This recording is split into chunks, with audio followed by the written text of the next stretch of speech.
que dice, por lo cual la ley es debilitada y el juicio no sale según la verdad, por cuanto el impío asedia al justo y por eso sale torcida la justicia. La ley es debilitada. La ley era debilitada en aquel tiempo. ¿Qué significaba que la ley fuera debilitada? Que la ley, hermano, estaba perdiendo el poder, ¿no? Ya no había gente que se sujetara a la ley. Y los juicios, dice, no salen según la verdad, como hoy. Hoy los juicios no salen según la verdad. Y dice, por cuanto el impío asedia al justo. El impío, el malvado, asediaba al justo, ¿verdad? Y por eso sale torcida la justicia. Parecidos a los tiempos de hoy, también la justicia está muy torcida, hermanos. Y violencia hay por todas partes. O sea que, si traemos, hermanos, esto que Habacuc clamaba y decía y se preguntaba por qué tenían que sufrir ellos como pueblo de Dios todo eso, si lo traemos para el día de hoy, hermanos, son tiempos parecidos, ¿no? La ley está debilitada, la ley de nuestro país, ¿verdad? También los juicios no salen según la verdad, muchas veces. Y el impío asedia al justo, el hombre malo, el perverso, el orgulloso, aquel que tiene, muchas veces yo hago referencia a los de la élite, ¿verdad? Asedian a las personas justas, quieren esclavizar, todo eso vemos hoy, ¿verdad? Entonces, podríamos decir nosotros, Señor, ¿hasta cuándo eso va a suceder?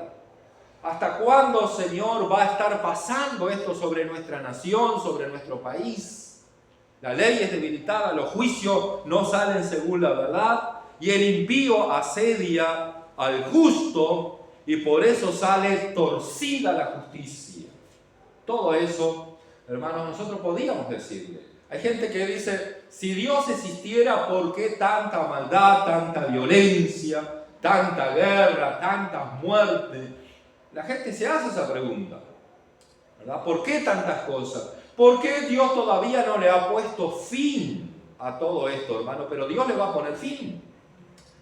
Dios es el juez justo, aunque esté pasando injusticia en este mundo. Dios sigue siendo soberano y justo. Pero Dios también es un Dios de misericordia. En la ira, Dios se acuerda de la misericordia, que es misericordioso, y espera y tiene paciencia para que el mundo se vuelva a Él, para que la gente se arrepienta. Entonces, Él espera de Dios, es la paciencia de Dios. Pero toda paciencia también tiene un límite y tiene un final. Y Dios también, hermanos, va a llegar el día que va a juzgar este mundo con un justo juicio. Es el único que puede juzgar al mundo con un justo juicio porque Él es el juez justo.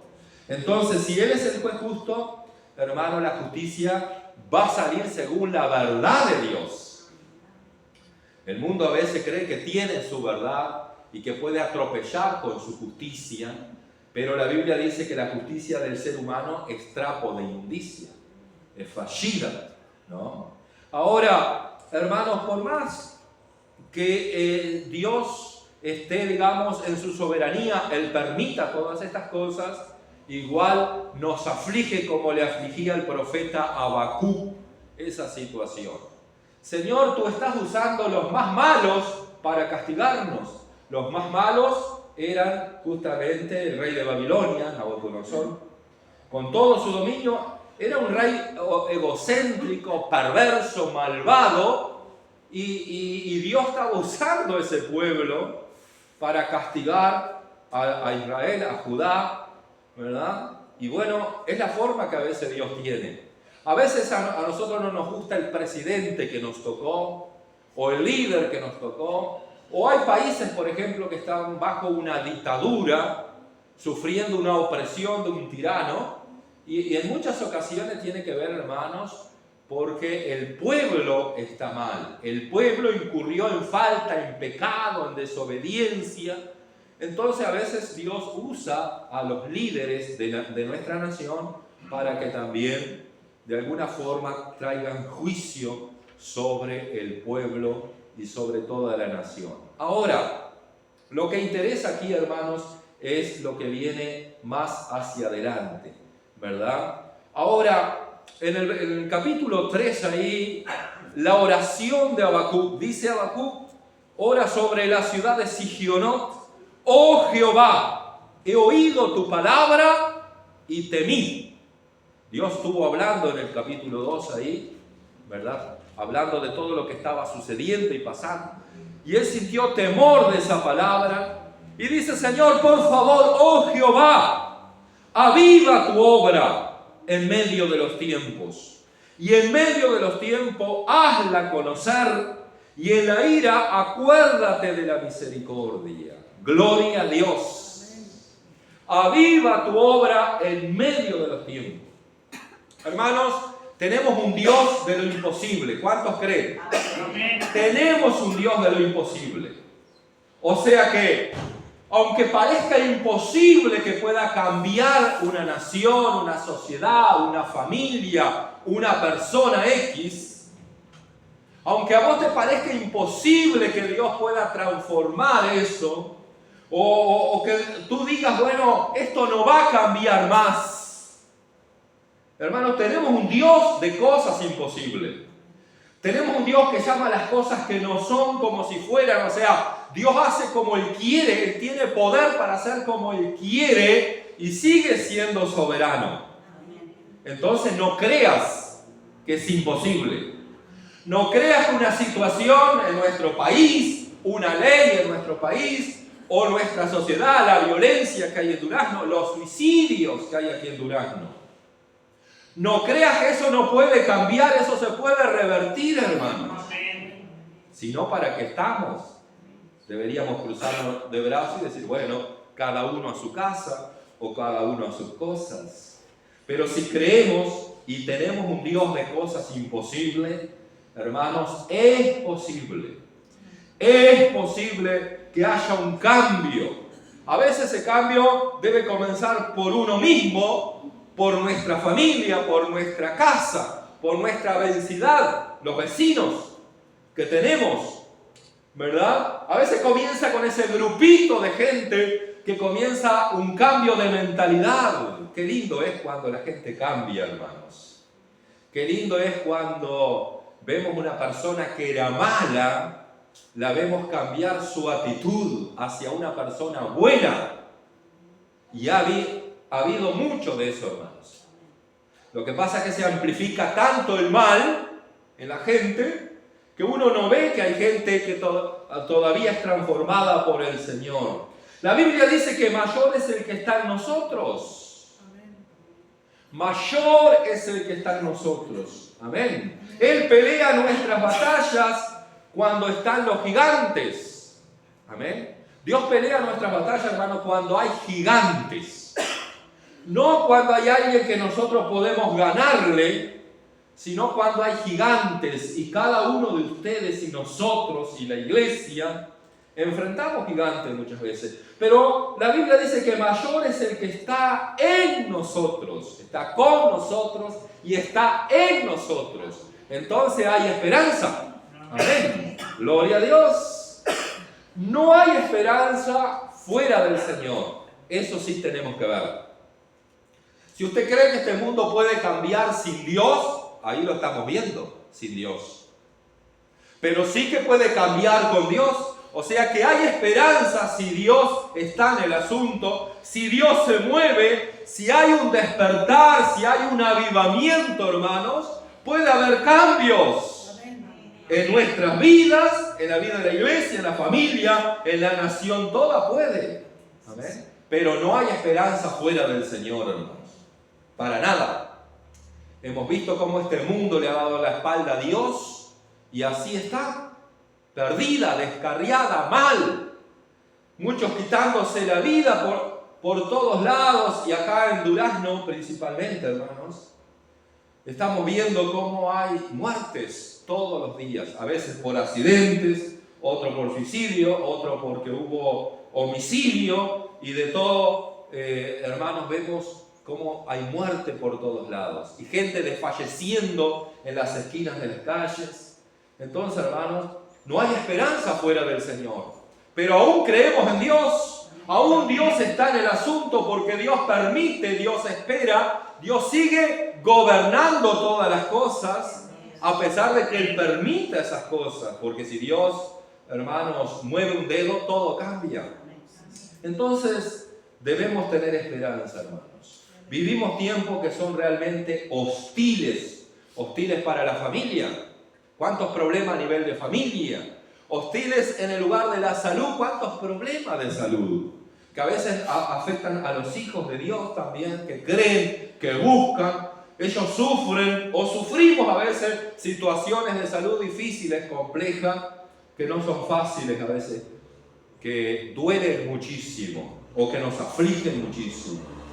Tiempos hostiles en las finanzas, en las emociones, problemas de finanzas. Cuando hay un problema de finanzas en el hogar, puede desequilibrar en otros problemas o puede desequilibrar la armonía del hogar. La preocupación se hace mayor. Cuando hay problema laboral o de finanzas, afectan las emociones. ¿Por qué? Porque no tenemos para pagar las cuentas. Llega el día que hay que pagar las cuentas y no tenemos. Todo eso afecta, hermano. Molesta, duele, lastima. Son tiempos hostiles también. En las emociones, el problema de las emociones tiene que ver con el conflicto interior que tenemos. Hay conflictos interior, hay dolores. A veces dolores del pasado, a veces dolores del presente. Situaciones que nos golpean y nos afectan ahora en el presente, pero puede haber alguna situación del pasado que ya tendríamos que tener nosotros, que tenemos esperanza en Dios, solucionado. Los problemas del pasado, ¿verdad? Nos pueden servir de repente como experiencia o como una enseñanza, pero no para estancarnos. Tenemos que mirar hacia adelante. Si tenemos un Dios de esperanza, miremos hacia lo que está delante. Amén. Amén. Gloria a Dios. Necesitamos, hermano, que Dios mueva su mano de compasión y avive su obra y la haga conocer. Amén. Eso es lo que necesitamos.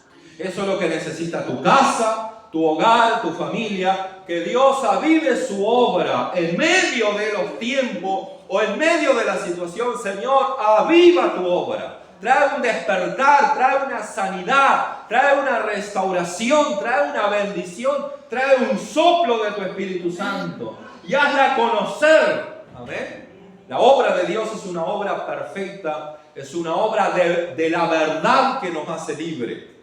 La gente tiene que conocer la verdad que nos hace libre, pero ¿quién la hace conocer, hermanos? Es la iglesia, es el creyente, cuando hay un despertar espiritual. Amén. Necesitamos, hermanos, que Dios ponga su mano de compasión, amén, sobre el Uruguay entero, sobre la nación, sobre la sociedad, sobre la familia, sobre los barrios, sobre la ciudad, sobre tu casa, sobre tu familia, sobre la mía. La mano de compasión de Dios, la mano de gracia, de ayuda. Por eso aviva tu obra, Señor, en medio de los tiempos. Hermanos, Dios tiene que avivar. Nuestro clamor acá y el clamor de Habacuc era para toda la nación. Señor, aviva tu obra en medio de los tiempos. ¿Cuáles eran los tiempos? De violencia, de crisis, de escasez. Ustedes saben que en el versículo 17 del capítulo 3, la Biblia aquí, el profeta Habacuc hace referencia a la escasez que había.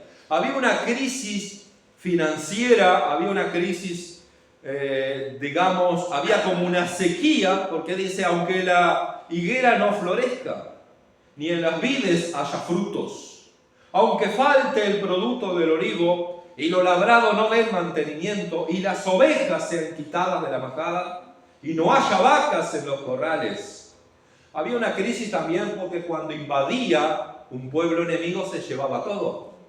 Los dejaban. Los que quedaron ahí, hermanos, en Jerusalén, en Judá, ahí en toda esa zona, hermanos, fueron los más pobres.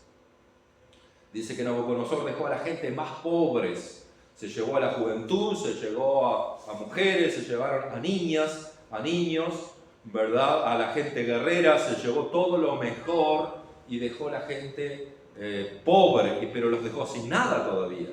Entonces había un hambre tremendo en ese tiempo, ¿no? No era fácil, hermanos. Entonces Habacuc clama: aviva tu obra en medio de los tiempos. Esta tiene que ser nuestra oración cada día, hermanos, viendo la situación de nuestro país. ¿Usted cree que nuestro país está brillando en libertad, en prosperidad, en paz, en seguridad, en verdad? Todo lo contrario, hermanos. Claro que sí, nosotros muchas veces decimos: vivimos en un paraíso. Uruguay es un paraíso. Sinceramente, si comparamos con otras naciones, Uruguay es una nación bendecida por Dios. Mire el día que está haciendo, por ejemplo. Esa belleza de cielo que hay, a pesar del frío, hermanos. Pero, hermanos, estamos viviendo en un país donde el clima es perfecto. Podemos disfrutar del clima, un tiempo de invierno, un tiempo de verano, un tiempo de otoño, un tiempo de primavera. Como que Dios dice: les doy todo para que vivan bien. Pero más allá de todo, hermanos, si nosotros descuidamos, si la iglesia descuida, si Uruguay descuida, si nuestra nación descuida al Dios que nos bendice, hermanos, todo se derrumba. Y estamos viendo un derrumbe en valores, en principios. Yo le comentaba a mi esposa ayer participé en un evento en Montevideo sobre misiones. Y una de las obreras que estaba allí nos comentó algo que en un teatro de Montevideo estaba pasando. Ustedes saben que esta mujer estaba de cumpleaños y se juntó con varias amigas y dice: bueno, vamos a celebrar el cumpleaños, vamos a salir a tal lugar, vamos a ir al teatro a ver qué se ve. Y fueron a uno de los teatros en Montevideo. Y resulta que la obra que estaban haciendo era una obra que hablaba en contra de Jesús. Esa era la obra de teatro que estaban pasando allí en uno de los teatros en Montevideo. Estaban hablando de Jesús como el perdedor, como aquel que, digamos, no sirvió para nada. Estaban haciendo una burla. Había alguien de blanco en ese teatro, usaron la Biblia, pero todo para desacreditar, ¿verdad?, como que Jesús había sido el gran perdedor en la historia. Entonces, imagínense, hermanos, que estén llevando eso en los teatros, la gente profesional, la gente que se prepara, que estudia, ¿no? El juicio le va a caer a esa gente, hermanos. Nadie que se burla de Jesús queda impune, ¿no? Le va a caer el juicio de Dios, como aquellos también que se burlan de Israel, hermanos. En algún momento les cae el juicio. Pero lo que yo quiero decir, hermanos, si necesitamos tanto que Dios avive su obra en medio de estos tiempos. ¿Cuáles son esos tiempos? Donde la gente en cualquier lugar y en los centros de estudio, por donde sea, hermanos, ellos no tienen ningún problema en hablar en contra de los principios y valores de la Biblia y todavía burlarse de Jesucristo. Entonces necesitamos que Dios avive su obra en medio de los tiempos, que haya un mover de Dios, que haya bocas que hablen y que exalten y que anuncien la verdad de Jesucristo, porque la verdad de Jesucristo es la única que va a hacer libre a esa gente que está esclavizada por el diablo. Son esclavos del diablo, son instrumentos del diablo, por eso vociferan, hermanos. Pero si a nosotros no nos llama la atención y dejamos pasar eso por alto, ¿dónde está la luz en nosotros? ¿Dónde está la sal? ¿Dónde está la verdad en nosotros si nos callamos? Por eso la iglesia no puede callarse. La iglesia tiene que clamar: Señor, aviva tu obra en medio de los tiempos, en medio de la violencia, ¿verdad? Que haya un avivamiento de gloria, de despertar espiritual, de paz, en medio de los suicidios, de la depresión, ¿verdad? Del desprecio hacia los valores. Porque realmente eso es despreciar a Dios, despreciar el valor más grande que tenemos y que tienen los seres humanos. Despreciar a Jesús, el dador de la vida, hermanos. Yo creo, hermanos, que hay un desprecio por los valores, ¿verdad? Y están dañando, dejando una brecha muy grande, ¿verdad?, en nuestra patria, en nuestro país. Nuestro país parece un paraíso, pero se puede secar ese paraíso de gloria si nosotros no hacemos nada. Por eso la iglesia es responsable en este momento de clamar al Señor: aviva tu obra en medio de los tiempos. Amén. El Estado está dictando leyes para destruir antes de edificar. Ideología desde la niñez. Aquellos que tienen hijos pequeños o nietos o sobrinos pequeños, ustedes saben, hermano, que en las escuelas y en los medios de educación, en las instituciones educativas, ¿verdad?, el manual está cambiando. Entonces van a afectar la vida de ellos. Ahora, por eso nosotros debemos clamar o hacer algo: Señor, aviva tu obra en medio de los tiempos. Que pase algo, que tu gloria envuelva a nuestra nación. Que aquellos que dictan esas leyes puedan de alguna forma ser juzgados por Dios o puedan arrepentirse. Pero ¿cómo lo harán si no hay quien les anuncie, quien les predique? ¿Cómo harán eso, hermanos? ¿No? Entonces, nosotros somos responsables de todo eso. El Señor, de alguna forma, quiere que la iglesia se levante. ¿Amén? Entonces, Habacuc acá estaba también clamando: Señor, en medio de estos tiempos hostiles, en medio de estos tiempos donde todo se está destruyendo, Señor, aviva tu obra. Y saben que Dios lo hizo más adelante, ¿verdad? Parecía que todo se había acabado, parecía que nada había sucedido, sin embargo, sucedió más adelante. Esto nos alienta a nosotros y te alienta a ti, hermanos, porque sé que hay cosas, hay crisis, hay batallas. Quizás estás enfrentando una situación hostil. Quizás hay algo que está golpeando tu vida en este día y no sabes cómo hacer, hermanos.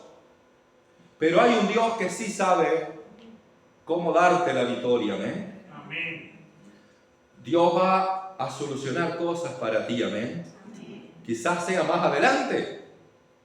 Quizás no sea ahora mismo, o puede ser ahora, porque depende de lo que Dios quiera, ¿verdad? Pero lo cierto, hermano, que siempre hay esperanza cuando hay alguien que clama a Dios. El profeta Habacuc clamó: Señor, aviva tu obra, trae un cambio, revierte esta situación. Y eso sucedió más adelante. Qué bueno que miremos más adelante, dentro de un tiempo, podamos decir: gracias, Señor, porque has visitado Uruguay. Has visitado nuestra nación, has visitado nuestros gobernantes. Tenemos que orar por los gobernantes. Yo soy muy de criticar a los políticos, ¿verdad? Porque realmente, hermanos, es tanto lo que te mienten que nos afectan. Nosotros estamos escuchando a un político y nos estamos dando cuenta que nos están mintiendo en la cara, hermanos. Prometiendo cosas que no van a poder cumplir, pero igual te prometen y te hablan y te dicen. Pero con todo eso la Biblia dice que tenemos que orar por ellos. Amén. Y son seres humanos. Y hay cristianos también en la política que tenemos que de alguna forma orar y hacerle que esos creyentes también puedan hacer valer su voz. Entonces no se ponga en contra, no levante muros. Amén. Y se puede relacionarse con alguien mucho mejor. Qué lindo es que podamos orar por el intendente, por los ejecutivos o por nuestro presidente, ¿verdad? Qué bueno sería eso, ¿verdad? Que Dios nos ayude y que ese tiempo de gloria venga, hermanos. En segundo lugar, aviva tu obra en la iglesia. Dios nos ha hecho un llamamiento de responsabilidad y dice: ¿a quién enviaré? En medio de esta situación, ¿a quién enviaré? ¿Se acuerdan del profeta Isaías? También era un momento difícil en la época de Isaías. Este profetizó Habacuc 600 años antes. Isaías fue 700 años antes. Ya estaba anunciándole al pueblo: va a venir un juicio, arrepiéntanse, vuélvanse a Dios, busquen a Dios ahora que puede ser hallado. Arrodíllense, clamen, ¿no? Y ahí el profeta Isaías, en un diálogo con Dios ahí, Dios le dice: ¿a quién enviaré? ¿Quién irá por aquellos? ¿Quién va a ser el vocero? ¿Quién va a ser la voz de esperanza para ese pueblo que cae? ¿Quién va a ser la voz de esperanza en este tiempo, hermanos? Es la iglesia. Y la iglesia somos todos. Amén. todos los que están acá, los que no vinieron también. Ustedes son la iglesia. Y Dios le habla a la iglesia. Ninguno de ustedes puede quedar sentadito sin hacer nada y decir yo no puedo, yo no sé. Porque Dios te va a pedir cuenta, porque tú puedes. Todo lo podemos en Cristo Jesús. Y Dios te llamó. Y te llamó con un propósito, que seas luz, que seas sal y que anuncie las buenas nuevas del Evangelio. La gente necesita escuchar las buenas nuevas del Evangelio. ¿Y dónde va a escuchar? A través de la iglesia. Y la iglesia somos nosotros. Somos todos los que estamos acá y muchos otros también. ¿Amén? ¿A quién enviaré? Gloria a Dios. Menos mal que el profeta Isaías dijo: Señor, envíame a mí. Heme aquí, envíame a mí. ¿Cuántos pueden decir en esta mañana: Señor, heme aquí, aquí estoy, envíame a mí? Haz algo por mi vida. Yo quiero hacer algo por lo menos por el reino de Dios, por mi nación, por mi casa, por mi familia, por mi barrio. Algo quiero hacer por mi vecino o por mi familia. Amén. Gloria a Dios, bendito el nombre de Jesús. Y damos gloria por aquellos que están en el PIC, porque de alguna forma u otra están alcanzando a otros para Cristo Jesús. Amén. ¿A quién enviaré? A discipular, a predicar, a anunciar el camino de esperanza. Debemos afectar nuestra nación, debemos afectar nuestra familia. Somos sal, somos la luz, somos esperanza, somos poder, somos autoridad, porque Dios nos reviste de poder. Dios nos reviste de autoridad. Todos ustedes, hermanos, tienen la luz de Cristo, tienen el Evangelio de Cristo, tienen el poder de Cristo, tienen la autoridad de Cristo y tienen la esperanza de Cristo. Todos ustedes. Amén. Y somos responsables. Amén. Queremos o necesitamos meternos en la brecha. Meterse en la brecha, hermanos, es interceder entre los vivos y los muertos. Los vivos son los que han recibido a Cristo y tienen una nueva vida, tienen la vida de Cristo. Ustedes espiritualmente están vivos, pero hay mucha gente a nuestro alrededor que espiritualmente están muertos, que la Biblia le llama huesos secos, Ezequiel 37, ¿verdad? Que eran personas, era el pueblo de Israel, pero ellos dijeron: nuestros huesos se secaron. Pereció toda la esperanza nuestra. Somos sepulcros. No, estamos sepultados, estamos muertos, decían ellos. Y Dios le hace una pregunta al profeta Ezequiel, ¿se acuerda? ¿Vivirán estos huesos? Ezequiel, ahora Dios nos hace una pregunta. Iglesia, ¿vivirán estos huesos? ¿Hay esperanza para este mundo que está aquí afuera? ¿Hay esperanza? ¿Vivirán tus familiares, tus amigos, tus conocidos, esta sociedad? ¿Vivirán estos huesos secos? ¡Aleluya! Ezequiel le dijo: Señor, tú lo sabes. Y Dios le dijo: bueno, anuncia, proclama la palabra, anuncia la palabra, predica la palabra de vida, hermanos, el Evangelio, la buena noticia, predica, anuncia. No importa si ellos te dicen que no importa si ellos hacen un muro, no importa si ellos son huesos tan secos. Y hay huesos secos, hermanos. Pero si Dios te dice, es porque Dios tiene poder. Y si Dios te dice, hay un plan con ese familiar, con esa persona tan endurecida. No hay duro que no se ablande, hermanos. Y nosotros somos los que tenemos que llevar el mensaje. Ezequiel profetizó sobre esos huesos. No había ninguna esperanza, hermanos. Pero Ezequiel profetizó, y cuando comenzó a anunciar la palabra, hubo un movimiento, hubo un estruendo, comenzó a suceder algo. ¿Por qué? La palabra de Dios es espíritu, penetra, sacude el alma, hermano. Es como martillo que quebranta la piedra, la palabra de Dios. Por eso, hermano, aviva tu obra, Señor, en medio de los tiempos. Hazla conocer. Señor, quiero estar en la brecha, interceder entre los vivos y los muertos. O por los vivos y los muertos. Intercede por la iglesia también. Intercede por aquellos huesos secos también, amén. Y Dios lo hará. El Evangelio es un Evangelio de resurrección. Hay esperanza, hermano. Por último, aviva tu obra en mi vida. Aviva tu obra, Señor, en mi vida. ¿Cuántos en esta mañana reconocen que necesitan un cambio, una renovación, una frescura espiritual? Que Dios nos llene con el Espíritu Santo, nos invada, nos dé pasión, nos aumente la fe, la sabiduría, haga una sanidad interior, nos dé esperanza. Amén. Aviva tu obra en medio de los tiempos. Aviva tu obra en mi vida. Amén. Una obra de fe. Quiero tener fe, Señor. Quiero mejorar mi fe. Quiero tener pasión. Quiero tener sabiduría. Quiero experimentar sanidad interior en primer lugar. Ser libre interiormente. Quiero tener esperanza. Amén. Entonces, creo que todos nosotros necesitamos que Dios avive su obra en nosotros en primer lugar. Amén. En mi vida, Señor.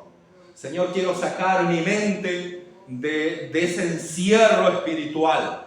Quiero creer, Señor, en esta palabra. Quiero creer, Señor, en este evangelio, que es un evangelio de buena noticia, de esperanza, de liberación, de poder. Quiero creer en este evangelio, Señor. Dame fe para creer en este evangelio, no en ese evangelio que yo a veces me armo. Y a veces estamos viendo, hermanos, situaciones, o estamos encerrados en situaciones muy difíciles, pero lo único que vemos es eso.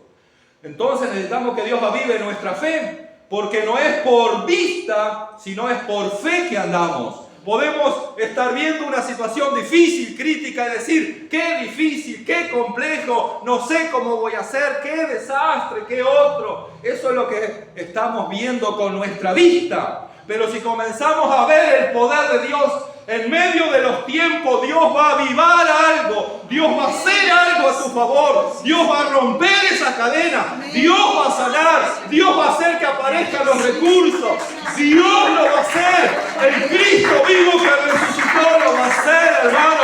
Así que te aliento a avivar la fe en tu corazón, en nuestro corazón, en el nombre de Jesús. Porque más que nunca debemos hacer que las cosas sucedan, amén. Si nos cruzamos de brazos no podremos resistir la tormenta, amén. Hay tormenta. No niegue, hermanos, que hay un problema, amén. No niegue que hay una batalla. No niegue que hay una oscuridad. Hay un mal, hay unas tinieblas. No podemos negar eso. Pero, hermanos, si nos cruzamos de brazos, ahora si nos levantamos y peleamos la buena batalla de la fe, Dios nos dará la victoria, amén. Y cuando haya gigante, Dios va a cortar esa cabeza. Dios va a hacer que ese gigante se derrumbe, amén. Debemos ser partes, debemos involucrarnos, debemos ser útil, ¿verdad? Y no enterrar el talento. Hay mucha gente que podría hacer algo y tiene enterrado su talento, ¿verdad? Entonces a veces es lógico que haya una falla o una brecha, ¿verdad? Quiero decirle, hermano, que está en juego nuestra salvación y la de nuestros hijos y la de muchos otros. Si nosotros no hacemos nada, está en juego nuestra salvación, pero también de los seres queridos que tanto amamos puede estar en juego todo eso. Ahora, la Biblia dice que conforme a nuestra fe sea hecho, amén. Conforme a nuestra fe sea hecho. Así que entonces, hermanos, si tú tienes fe, Dios va a hacer las cosas. Amén. Levanta tus manos en esta hora donde tú estás ahí, porque necesitamos que Dios avive su obra. Señor, aviva tu obra, aviva mi corazón.